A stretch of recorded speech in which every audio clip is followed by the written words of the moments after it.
प्रियंका और कृष्णा प्यार की पींगे भर रहे थे। दोनों का प्यार दोस्तों के बीच चर्चा का विषय बन गया था। कृष्णा तिवारी की उम्र जहां 25 वर्ष थी, वहीं प्रियंका श्रीवास 21 साल की थी। दोनों अक्सर छत्तीसगढ़ के बिलासपुर शहर की सड़कों पर एक दूसरे का हाथ थामे घूमते हुए दिख जाते।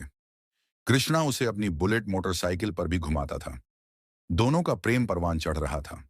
कृष्णा तिवारी उर्फ डब्बू मूलत कोनी बिलासपुर का रहने वाला था और प्रियंका पास के ही बिल्हा शहर के मुड़ीपार गांव की थी। वह बिलासपुर में अपने मौसा जोगीराम के यहाँ रहकर बीए फाइनल की पढ़ाई कर रही थी। एक दिन कृष्णा ने शहर के विवेकानंद गार्डन में घूमते घूमते प्रियंका से कहा, प्रियंका, आज मैं तुमसे एक बहुत खास बात कहने जा रहा हूं, जिसका शायद तुम्हें बहुत समय से इंतजार होगा। क्या? प्रियंका ने स्वाभाविक रूप से कहा। मैं तुमसे शादी करना चाहता हूं। कृष्णा बोला। मैं चाहता हूं कि हम दोनों शादी कर लें या फिर घर परिवार से कहीं दूर भाग चलें। नहीं नहीं, मैं भागकर शादी नहीं कर सकती। वैसे भी अभी मैं पढ़ रही हूं। शादी होगी तो मेरे माता पिता की सहमति से ही होगी। तब तो प्यार भी तुम्हें मम्मी पापा की आज्ञा लेकर करना चाहिए था। कृष्णा ने उसकी खिल्ली उड़ाते हुए मीठे स्वर में कहा। देखो, प्यार और शादी में बहुत बड़ा फर्क है। तुम मुझे अच्छे लगे तो तुमसे दोस्ती हो गई और फिर प्यार हो गया। प्रियंका ने सफाई दी। अच्छा, ये तो बड़ी कृपा की आपने हुजूर। कृष्णा ने विनम्र भाव से कहा। अब कुछ और कृपा बरसाओ। मेरी यह इच्छा भी पूरी करो। देखो डब्बू, तुम मेरे पापा को नहीं जानते। वह बड़े ही गुस्से वाले हैं। मैं माँ को तो मना लूंगी, मगर पापा के सामने तो बोल तक नहीं सकती। वो तो, अरे बाप रे। कहते कहते प्रियंका की आंखें फैल गईं और चेहरा सुर्ख हो उठा। तुम कहो तो मैं पापा से बात करूं या फिर उनके पास अपने पापा को भेज दूं।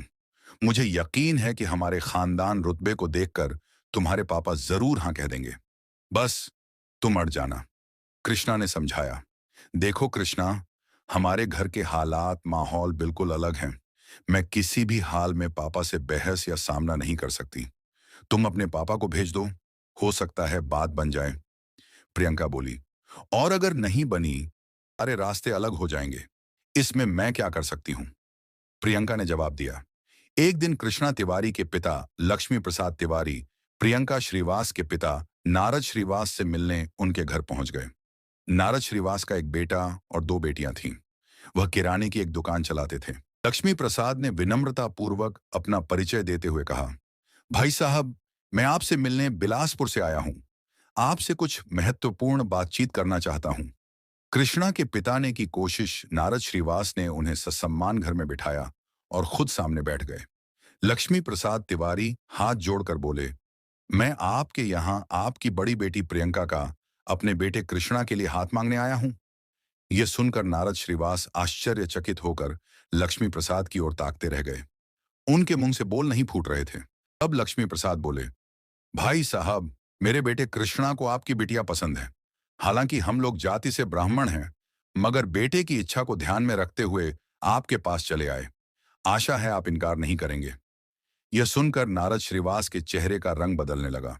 उन्होंने लक्ष्मी प्रसाद से कहा, देखो तिवारी जी, आप मेरे घर आए हैं, ठीक है, मगर मैं अपनी बिटिया का हाथ किसी गैर जातीय लड़के को नहीं दे सकता।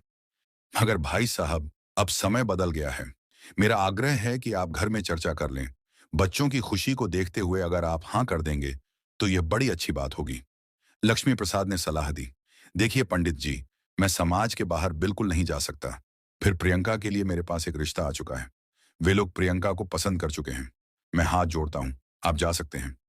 नारद श्रीवास ने विनम्रता से कहा तो लक्ष्मी प्रसाद तिवारी अपने घर लौट गए।